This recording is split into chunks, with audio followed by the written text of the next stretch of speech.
up on Linden and the 192. Forever right and ever biting, ain't shit else to do. Hoping to battle, but most MCs ain't ready yet. But if they utter one word, then it's as good as set. You have MCs dropping bombs, that's incredible. Some other brothers, their styles are just despicable. As for me, see, I just do how I love to do. Try to deny me of my props and I'll be seeing you. Most of you suckers wanna be down for the tag along. The friggin' fame, some would tell them that this shit ain't game. You got to do this from your heart, meaning your inner soul. And if it's real, only then will you be on a roll. I try to stay on top of my game, there ain't no time to lose. 4 albums deep as a quester, but still we paying dues. So hear me out one time, you got to be yourself. Cause if you ain't yourself, you end up by your friggin' self. So it's here with Liam and Kashish, as well as Peele. and Selassie. yeah, Selassie. Yeah, pleasure to meet you again this morning. So Selassie, what are you all about? I'm an artist. I'm a musician. I like to call myself a musician. Even though I can't play any other form of music, singing. Yeah, and I love fashion as well. Grand. Yeah. So we're coming to Selassie later on, but first things first, we're gonna have a chat about what we've been up to. So I've been away because I've had like some form of knee surgery. I've had knee surgery. And yeah, so I'm pretty much crippled at the moment, walking about, you know, stumbling about. But no, so Marlo and Chuck have been taking helm, and I'm very proud of them, they've been absolutely incredible. So but what I've been doing, I've been going to see movies and things like that, and I just want to quickly discuss about Us, Jordan Peele. So Chuck, have you seen it yet? not yet. You haven't seen it yet, no? Marlo, have you seen it? Yeah, I've seen it. Yeah, what's your opinion on the matter? I thought it was good though. I liked it from the end. I thought it was really interesting. Yeah, it didn't get out. Yeah. I'll say why. The way the film was, it seemed like there was going to be a sequel. If the sequel bangs, then it'll be better than Get Out. If the sequel's trash, then okay. So yeah, cool or something. because you know the way the ending just was. I don't know, because that was quite. Yeah, the ending was a bit. I don't know, It seems like it's like big. It's part of something bigger. You get me? Yeah. I feel like the freak aspect in Get Out was like a lot better. So like, you know, you just see something like, oh, like, what the. Yeah, that woman there was like. That was so good. That was so good. I was like, someone please get this woman like a lamb sip or something. Yeah, I think the crazies were that. The crazies were that. They were, but it proper made me laugh when she first started talking. I went with my girl and we were literally watching it.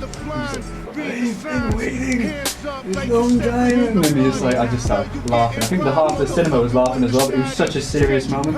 Yeah, it was really good. The twist at the end, if you haven't chucked, you got to see it. Yeah, the twist at the end was so good. Everyone in my cinema, everyone was just chatting bare. Really? Yeah, it was funny though, but still like. I used to late night. I went to Park Road. Yeah. The funniest comment, there was these two Somali guys. There was a one point, I can't remember who it was, but she's doing weird. She was doing something weird with her face in it, and then she goes, I actually think she's paying fam. I was sitting on my first. You know, because there was these, like, I'm going to say I don't want to a little get it. bit. There was these twins, right, and unfortunately they died and stuff, but there was these twins, like, they died, and there was someone in the audience going, oh, they were peng, man, like that. Why did they die? No, it's quality. So yeah, if you recommend going and seeing it, because Jordan Peele is just a different mind, man. He's creative, you know, it's just a different mind completely. I think it's such a breath of fresh air. People are getting onto it though. Really? Yeah, because it was like, I wouldn't cast a white person as a actor, and people just like being racist. But the sea of whiteness, like blood. It's No, like that but variation, no? it's keeping the same energy if what's it called? A white person said that about a black person. But it's like BET though, you have to understand like the general climate of the world is different though. That's why I asked my sister this when I was younger, she educated me like, for example, that's why they have things like BET, because generally speaking, most entertainment is white What is BET? entertainment. People don't know. Black entertainment television. So when I was a young kid in it, I was, you know, you as a kid, you think, why if this person can have it, why can't that person have it? Do you get me? But my sister explained to me, right. most of the world is white entertainment, generally speaking. Most movies have white lead characters anyway. And so obviously it's nice to have a different change. So when someone now stands up for it, it may seem unfair to the nigga eye, but when you sit down and deep what's going on, it balances out. I think other minorities should be balanced. I'm gonna get Selassie in You this have as to keep the well. same energy with the statement. Yeah, no, Like, true. What do you mean? Yeah. True. What was the statement again? Like, You can't say that. Or if a what? black, no, like he can say it, but like the response has to be this like, if a black person says I won't cast a white lead, black people need to react the same way to that as they would if a white person said I don't want to cast a black lead. I think I think it depends on I mean, context as well, Because though. of what I just explained. I agree with the comment. I think it depends on the context, yeah?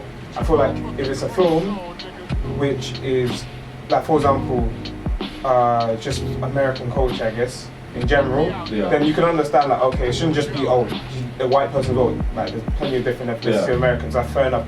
But if it's a film like about black culture, about, you get me, because like, again, it comes down to a thing like, for example, it's just, it's not really a thing of, oh, it's equality, I guess, because you know, you say you might have Malaysian society in Britain because, you know, Britain's it's just one of those things, I guess. Like when I have to increase play back then, it's like, Yeah, exactly, that's it. I think it's the context. Imagine. And I don't, I think that'd be bad to still. I want to see reactions. I think that's a really good point though, but I think from what I've seen and what I've read, the circumstances are slightly different. Because you're in the statement, right, in the perfect world, like the statement I'd believe like, yeah, he can't say that and the white person can't say that as well. Like I only have like a white person leading that character, or the black guy, I want a black guy leading that character. But I think because a white person has never really had the same struggle as would a black person into getting that part. I think that's the difference possibly. To play devil's advocate, I think that's his angle. I know what you mean. Yeah. So Selassie, what do you think as well as an artist in the music industry? Do you think it's all fair game? Oh no, absolutely not. No. I don't know. I feel like it's a little bit like actually the movie industry is like way more white prominent. Yeah. The music industry is like a lot more black artists, just because hip hop is a black genre. Yeah, because I've heard that the actual black community, black culture, is the most copied culture, as it were, from different communities and things. But no one wants to be, like I heard this, I can't say the word, but he says... They have the saying, everyone wants to be. everyone wants a room, but no one wants our views. It's like... It's like everyone... So everyone wants to be black, likes but the- no one wants the views of being black, you get me? Yeah, so it's like the guy, one of the artists said, like, everyone likes black culture, but no one wants to be black. Do you get what I mean? Yeah. Like that's what they like. If you hear, it's a very, very, very interesting point, because when I'm thinking about it back in the day, looking at different, speaking to some of my friends, they like black music and stuff, and then they'll say something. I think, well, that's quite mildly racist there. Like you can't. Why are you saying that? Oh, I can say this. No. That's just bang out of line. So they like, they like the whole music, the culture. Yeah, they like to feel part of it. But then Yeah, it's definitely. actually not. Like when actually got to being a black person, living as a black person. Yeah. A lot of them aren't on it. Well, not that they're not on it, but it doesn't appeal to them. Yeah. But like the black culture, everything about it, like the music, girls, whatever. Yeah. It's so interesting to see it, like multiple perspectives. Yeah, isn't that interesting? Yeah, What makes me? me? What makes me like it's so interesting when you observe it. Like in Jamaica right now, I've been watching a documentary about bleaching the skin. Yeah, man. Not just Jamaica, man, it's big Everywhere. Yeah. Especially, you go high street, man, just go high street. You go high street and you go like to like a hair shop, just like where there'll be an African lady that will have bleach cream. I guarantee you. Yeah. Wow. What do you think as guys, right? Because I'm the only white guy in this room, and all the rest of you are black. So what is your perspective on it? How do you see it? Because to me, I feel like I'm bleaching. bleaching. Yeah. It's just for the only way I can see it is it goes back to the times of slavery when there was that's where the whole disparity between colour is. You're more likely to be affluent. You're more likely to be can't say on this podcast, but house N-word, which basically means you're in the house rather than the field. If you're light skinned, especially like in the Caribbean, if you're a light skinned woman, you can marry into upper class white families, those sort of things. So it's just self-hate, really. That's how I see it. Definitely, I just want to touch on that as well. When I was working in Zimbabwe for about 3 months, there's this thing called Murungu. Now, Murungu means white man, right? But guess what? It also means, it's not actually an insult, it also means boss as well. So you call your boss Murungu as well. So this is like a thing, like I was just like, wow, this is so interesting, because they would call the white man, oh, Murungu, but then you'd call your boss, a black man would call another black boss, Murungu as well. Now take from that what you will, you know, you all are intelligent lads, and you can see what angle I'm coming across here. You think, this is so interesting. So come back to the bleaching. I feel it's also part of that, due to that cultural backlash, you get me? Yeah. Because it's quite frustrating when a lot of people try and act like things like racism and they've got things that let's keep it. Like a lot of these African countries have only got their independence for 60 years, so a lot of that colonization is all quite fresh. And in terms of like open racism, it's only ended like what in the 70s, 80s. Like open, overt racism by the audience, said blacks, dogs not Irish, kind of things.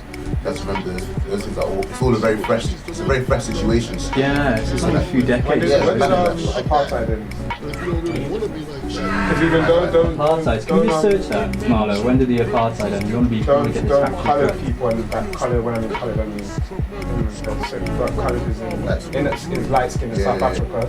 They won't say they're black. Which in some cases you can understand because there's some people which may be Indonesian and mixed with white, but a lot of them are like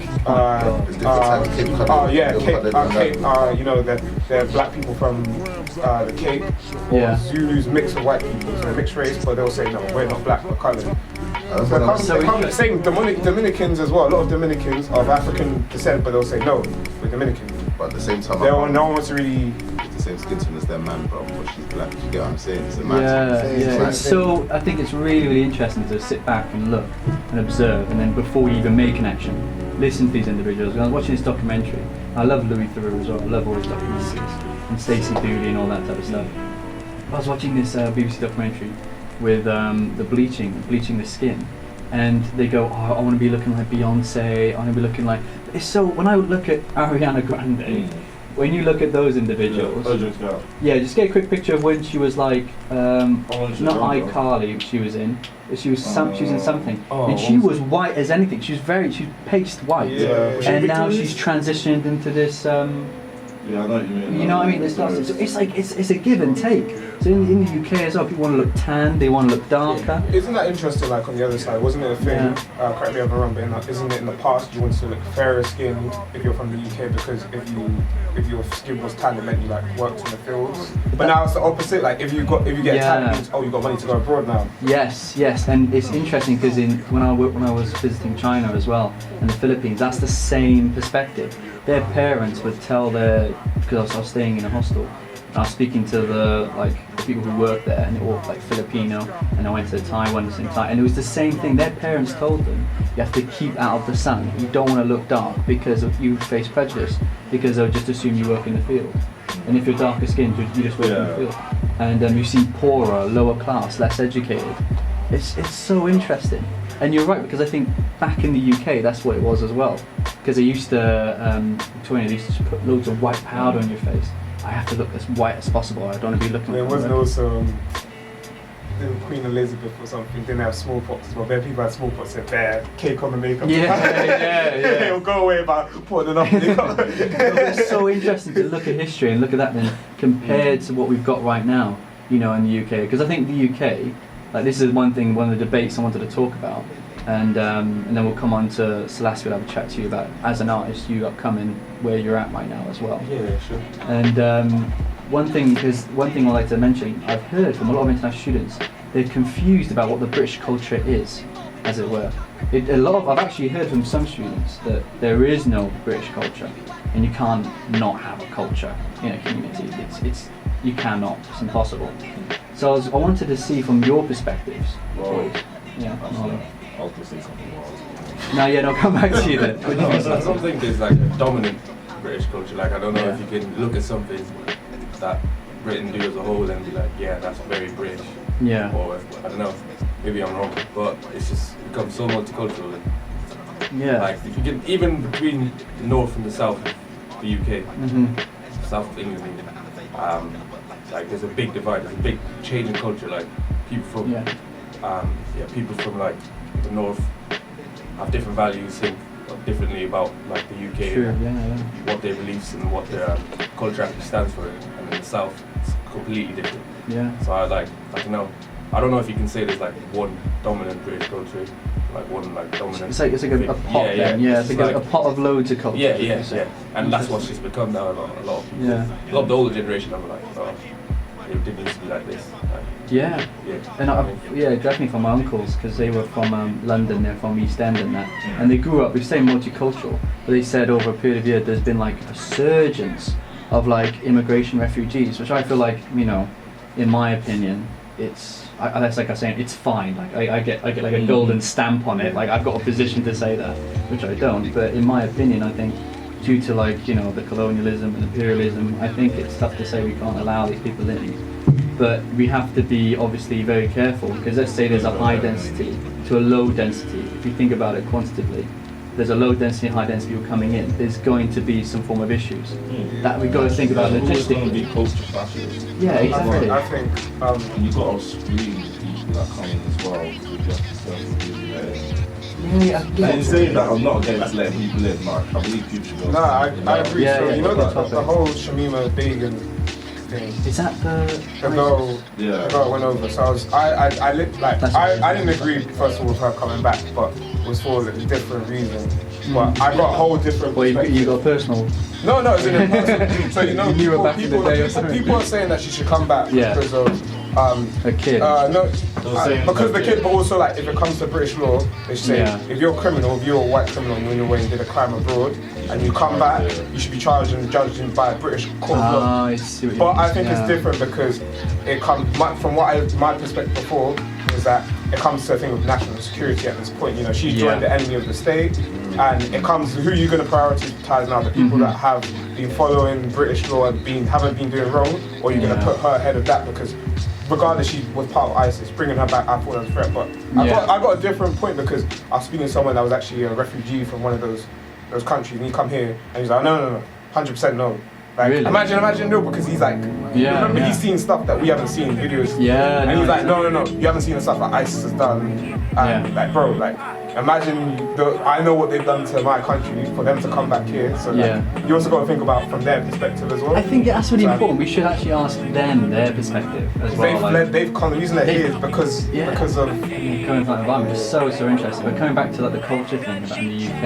So what's your opinion there? It's quite interesting because in year one I did a bit of medieval England, and we had a seminar on what makes English, like the idea of the English nation state. Because England has always consisted of different people. You have the Celts, the Romans, Nordic,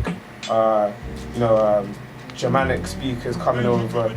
But it was began to the idea of when you have these different Christian nations arising, it was like it's kind of like a us and them thing. Right. Yeah.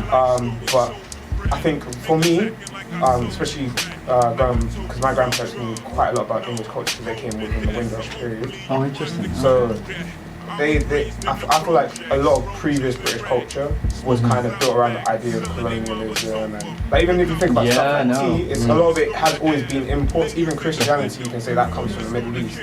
So I feel like I feel like we're making a new culture at the moment. I think you know what I mean. I think now we've got all these people from different cultures. A lot of them from former colonies and the empire that have come over to England. I feel like we're just making our own culture now. I feel like it's a lot more authentic.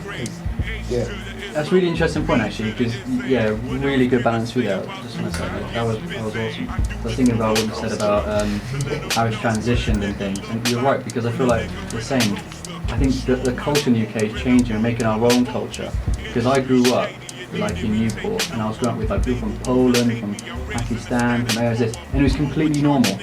Until I moved to Essex when I was 14, I'm like, whoa, spot the black person. It literally was that where I was in the village, in a little like village town. And I felt quite awkward and a little bit uncomfortable because I'm so used to growing up in such a multicultural environment. I used to go around my Pakistan friend's house, his food would always be banging, and then go out and my Polish friend's house and we'd talk about going to Poland. It was so nice, like different experiences. I think that's what pushed me to travel and work abroad. Because the big cities in the UK, they basically give you a false sense of like the diversity in the UK. Yeah. So like, if you like live in London, you think it's really diverse, but then the actual statistics are the UK is only like 4% black people. Yeah. Something like that. So London's just a massive melting pot, and there's not actually like that many other like other cities where there's like that many other people come. Interesting. Yeah. So if you look at the stats, actually, just go and try and find some statistics with it. considering like the demographics of different people from different communities. I also think like, you know, this whole scare thing. I think a lot of it is I was just gonna think like the rise of global white nationalism. Extremism. I think a lot of it is a lot of the ideologies of. I think it's like trickle down from like America, because in America there's a whole thing with the browning of America. Like for the first time, you include Latinos, Native Americans, blacks, and all the new immigrants that are coming over. It's getting to a point where the brown population may overtake the white population for the first time. Yeah. And I'll see like Americans, and they'll be commenting on UK stuff, and they'll taking stuff out of context, and they're saying, oh yeah, this is the issue. Same thing that's happened in America happens to Europe. There's too many, but the reality is Europe is nothing like America. Like, we have nowhere near the same numbers. Like, it's only in the major cities that are more cultural. And I think also the historical aspect as well, because in America, you know, the UK banished slavery in the late 1800s, but still it was going on. You know, I think it was 1807 they abolished it in Britain, but they still carried on in Jamaica and other places until 1833. Oh, see, that's what's good to have historical shooting. Cheers. But like, yeah, no, in America it was different because they've only got their civil rights. Black people got their civil rights in the 1960s. Am I wrong? Something around that. 1960s. Well, they were supposed to, but they didn't have it. So they had to get a civil rights bill. Yeah, it's so interesting. But yeah, coming back to again. That's not even that long ago, you know. Yeah. That's not even that long ago. I know, isn't it weird? It's so weird. In apartheid, we just saw there, it started in 1948 and ended in 1994. That's 4 years before I was born. Yeah. It's so interesting, and we got, I think, as a white person as well, like growing up, because I don't understand. I'm not in your boy's shoes. You know, I'm walking on the street. I'm not going to face the same prejudices as you will, and I would never be able to, you know, the whole idea of putting a blackface on and going down the street, and that's just disgusting in itself. Never like copy, as it were, your culture, your community, but I'll never really truly understand. But I want to like talk to you boys and have an idea and understanding of where you're coming from. Like coming back to that Jordan Peele thing, what he said, and he's made like similar statements like that. And I gotta somewhat take his word for it in a way, because he's grown up in that entertainment industry in Hollywood, and he must have seen and heard. He knows where he's on from. But he's created his own genre. How cool is that? Not created his own genre, but he's created his own. Slowly. Can I say something quickly? Yeah. But like the Jordan Peele thing again, remember what you said, it's refreshing, it's a nice breath of fresh air, it's like a different perspective of thinking. When you see like in movies, mainly white perspective, white directors and all that stuff, so it's nice to have a different type of director, do you get what I'm saying? Apart from Nollywood. That's not a good representation. I'm not gonna lie. The old school Nollywood. No. I still have issues with the modern Nollywood because it's trickery. It's tricky. You'll be watching it, yeah, and it's like, oh my days, it's actually getting good. And then the acting will be over the top still, but it's like, okay, I can get over this. Then out of nowhere, this 2002 effect will just overtake the screen. Just like it looked like it was edited on a BlackBerry. I'm just like, oh my days, Nigeria can do better than this. But I think it has to start somewhere, because you know, it's same with like, you know, UK or whatever back in the day. You have to try out someone. I think it's really cool. To be fair, like the UK. So I've been following like the UK music scene since like it first started. And like back in the day, like during the day, they didn't even have a YouTube channel. Like you had to go on their website to see what new music they were dropping. During daily, like, and now they're like the biggest music platform like in the UK, like 10 years later. So. Yeah, I think it's consistency. You've got to keep going. So you got to keep going, and improving every time. Because like improving as well. Yeah. Like, no point being consistently the same level. I think I just want to all agree on. So should we all agree that the UK now, like the British identity, is transitioning in more of a multicultural one? Because when I think of like the UK and I close my eyes and I think of like the culture in the UK and I think of the British identity, it is literally a line of people, one that's Sikh, one that's like Muslim Indian, one that's like Muslim Pakistan, and then you've got Polish, and you got this, and they're all like in a line, and they're like, I think it's not just a white man, a white family that's British, it's literally, and you've got Scottish person, Welsh person, and it's just like a hub of all these people, and I think that is what the culture is today. But then, could you say that's what you think due to the areas that you've lived in? And that's true. Yes, I've moved about. Point. That is true, and I've moved about a fair bit. So let's say, because I can pinpoint it because I live in London, but like 59% of the black people in the UK live in London. Yeah. So that's the Whoa, that's a stat. So the statistic, guys. One thing I would say which is interesting is now I think I can't remember, there was like an uncovering of all the Caribbean people that fought in World War, I don't know if it was World War I or World War II, but we know the British Empire had a lot of people from various other empires serving them in the war. So I think what's interesting now, you're seeing more, and even when it comes to stuff like slavery, like more people are talking about the ports in Liverpool and Bristol, and they're saying, I think I was watching a thing the other day and they were talking about the slave owners, their names in Scotland. They're saying, oh, maybe we should put the slaves' names as well. So I think it's interesting now that, because Britain has always had for a long time relations. It's the biggest empire and arguably the most global empire. Other than unless you count America's empire. So you could say, yeah, man. Now I'm finding it interesting. Now they're starting to include other cultures which always had ties to Britain into their history, which I think is interesting. Yeah, no, definitely. But then again, that comes back to, I think, is that just our era, or do the previous generation feel that way as well? Because, like, speaking to my uncles and when they grew up, they do say things like, oh, now it's like when you go to Luton, it's like spot the white person and stuff like that, you know, and they're just coming from a time where they've grown up. But it's interesting because because we're millennials. I hate the term millennial. Negative connotation to it. Now it is. Yeah, all these millennials eating too much avocado. They can't even afford their own house. Like I've actually heard that statement. What? Genuine. Yeah. I love how they point the finger, but it's like, fam, you man raised us, so put that thing. When you point the finger, everyone, 3 fingers are pointing back at you. Oh, hey, you man are in diapers. Be quiet. No, but it's interesting and. Really, really, really interesting. And us millennials, whatever. And I've heard that a lot of people, especially, I don't want to mention it, but Brexit, I don't want to mention it. But Remainers and Leavers and all that type of stuff. I think that it's so polarised now. Remainers won't even build up a conversation or discussion with people who are Leavers. I feel that's a fundamental issue. Some food with each other and just chill out and discuss. This is what Britain's all about. We can have a meal, and I could disagree with you, Marv, about something. We're still mates at the end of the day. I mean, politics and friendship and all that type of stuff, being civil, is different things. But I'd say most of these like scenarios where people aren't having civil discussion are online. Yeah. And then you can't, what people don't understand is you can't actually have a civil discussion online even if you wanted to. No. Like me personally, I don't get involved in those. But like I see bare people doing it and I'm just like, you wouldn't do it. Why are you lying about that? I saw you. I caught you on Instagram for a second. I swear I saw you on Instagram. We will be there at some point. Link up TV.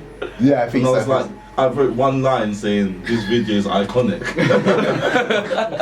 I'm not gonna lie, I've had a pointless argument with an Australian racist before, and then when literally the argument was just going in circles, and I realised I was just talking to a troll. Literally. Really? Yeah. A lot of people literally don't care. They're just wanting to waste your time. Yeah. I think online. When he said black people came out of caves, I was like, okay, this guy's just taking a piss now. He's not being serious. Like. People came out of caves. There's something that might actually be that caves exactly? Exactly. I never heard this story. I've never heard this. The cave of Jericho. No, it's so funny. Like, with always like online forums. I don't recommend, but in person, go and have a cup of tea. As I'm saying, breaking bread, go having food, sitting down with them like, oh, so you think this? Yeah, I think this. And there was one taxi driver or Uber driver, and I was going with my girl somewhere, and like I'm openly like, I think you should have remained, whatever, but. He was clearly a leaver, and he made that very, very. Really? Look, I want to hear yeah. So I'm sitting there, but you know what I'm like? I just actually chat about it, and I think, oh, interesting. I just kind of probe and keep probing, trying to find out truly as to why they left, because they're saying, oh, we want sovereignty and all that type of stuff. And in a way, sometimes when they see think, you're saying sovereignty. Do you mean no more immigrants? Is that what you're saying? And like, all along the lines, like, no, of course I'm not trying to say that, no. Like, okay, so I just keep probing again. And I think what he's worried about is that when he was his childhood, you know, he was walking around going this and seeing that, because we haven't lived in the era when there was no EU. We were in the EU.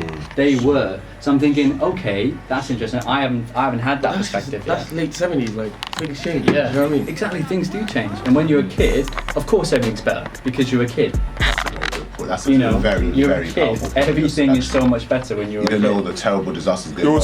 You're also looking at it only from your perspective. Yeah, you don't understand. You don't comprehend the whole situation. But I was listening to him, and that's the idea. We conversed, we listened, we disagreed on a few points, but then we left saying, alright, bye, see you later, mate. But then, and that was it. You technically say that we're still essentially kids. Like, we can't say that we've experienced a lot until we're literally like 30, 35. True. Well, it depends because I think technically, if you put it in like the grand scheme of things, let's say we will live till we're like 80, then we're literally not far at all. Nah, I disagree though, because when you say we're kids, like when he was in the 70s, like Liam said, my man was like, what, 10 years old, maybe. How old is Uber driver? I don't know. Not he was old though. He was like in his. He wasn't our age though. You get me? He's Us still man are able like to talk to the people older than him and see and basically compare perspectives.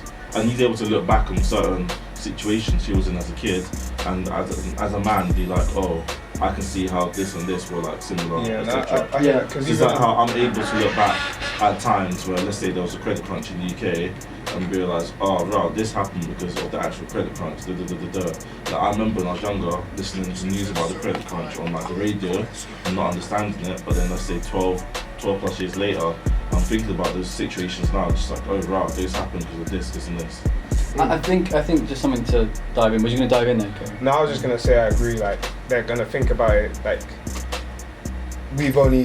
our adulthood is like still new to us, you get me? Whereas like, for example, my granddad, he was visiting us from the Caribbean, and he came down and he was like, because he came here again during the Windrush, so he knows what it was like back then. And even he was surprised, because even he was part of the immigrant community, but he's like, he looks around and he sees like, oh, yeah, things have changed now. It's like, it's a lot more multicultural now while we're on the train. I was like, yeah, granddad, it's like, hasn't always been now, it used to be a lot more white. I'm like, oh.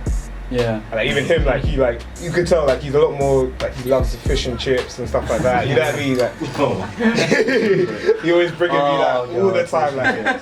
Oh my days! Like, it's not like, I think the British cuisine now has transitioned from fish and chips to like kebab.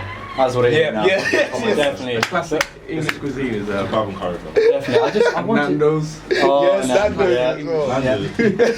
I want to add though, from what we've all just said though, I want to add something. Like you said about we haven't lived as long enough because we're talking about gaining experience, etc. But I've got to admit, I think it's the amount of exposure and experience you put yourself in, and the maturity level you kind of.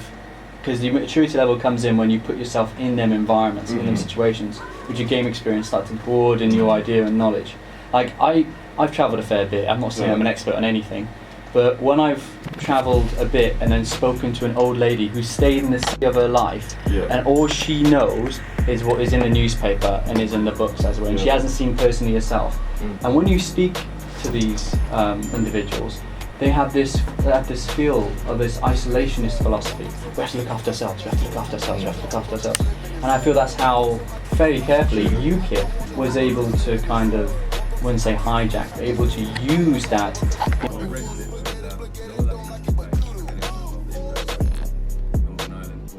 Yeah. Like, I'm from the Republic of Ireland, and I know how much that they wanted to be a full republic. How Northern Ireland wanted to be part of the UK. So whatever that, I don't know how that's gonna play out really. Yeah, you reckon if they start the idea of a hard border comes in, you reckon there'll be conflicts? Oh yeah. It's a lesson to Speak with people. Do I think there'll be conflict? I won't be past the crazy people. I think I've gone up to Northern Ireland like 3-4 times, and every time I see something that's really ridiculous. Like, they're really nice people, lovely people, but like their beliefs and morals, it's like I just listen to them. Like, this don't want to work out for everyone. Especially with like, if they do have a hard border, I don't think that's good. Yeah, because the troubles again, That's what I think was only recently. Yeah, it's just like the troubles. It's happened